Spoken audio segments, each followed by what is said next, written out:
Papasalamat ako sa inyo eh. Di ba? Dahil kung di sa inyo, hindi namin malalaman ng kalagayan ng kapatid ko sa Pilipinas eh. Di ba?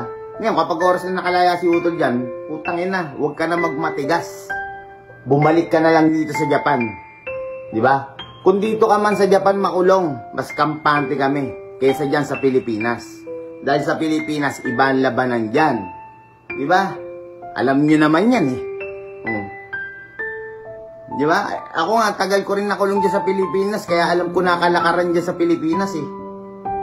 Mapadetention man yan o mapasity jail eh. Di ba?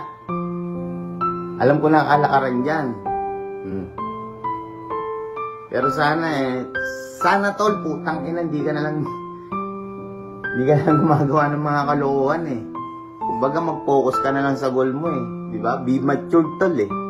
Wala. Hindi ko makausap ng maayos si Utol. Di ba? Be mature, tapos mag-focus ka sa family mo, sa pamilya mo. Di ba? May update na tayo mga tol. Sa oras ngayon, hindi na daw siya pwede dalawin.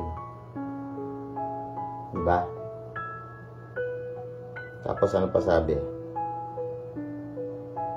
Hindi pa raw na ipafinalize yung kaso.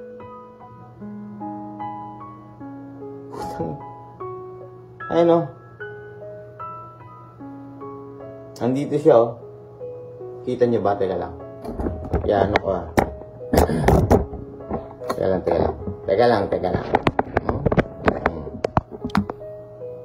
Nandito siya ngayon. Southern Police District, Parañaque City. Okay? Tapos, ayan yan. Nandiyan siya ngayon. Tapos, ayan.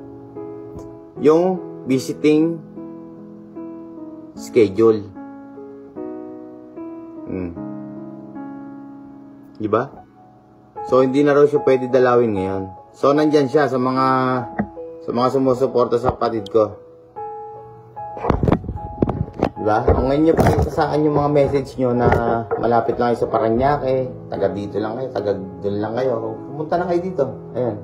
Aso nga lang, hindi na siya pwedeng dalawin ngayon. Bukas niyo dalawin. O yun na. Baka sabihin niyo, wala kaming ginagawang paraan dito. Diba? Siyempre, pamilya kami ni Utol.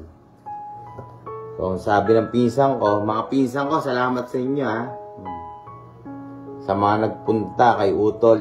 Yan. Diba? Agad-agad oh. Hindi na kailangan ng aeroplano para umuwi pa ng Pilipinas. Diba? Pero at least nalaman natin. So sa ngayon, di pa rin na ipa-finalize. Pero sa mga nagsasabing no bail daw yun, mali kayo ron. May bail daw, may bail. Imagine mo yun. May bail daw, kaso nga lang, di pa rin na ipa-finalize kung magkano. Yun ang alamin natin ngayon. So parang mabigat yun. Kasi gun ban pa ngayon sa Pilipinas, mag-election. Diba? Pinuntahan ng mga pisang ko. Kaya salamat sa inyo sa effort nyo, okay?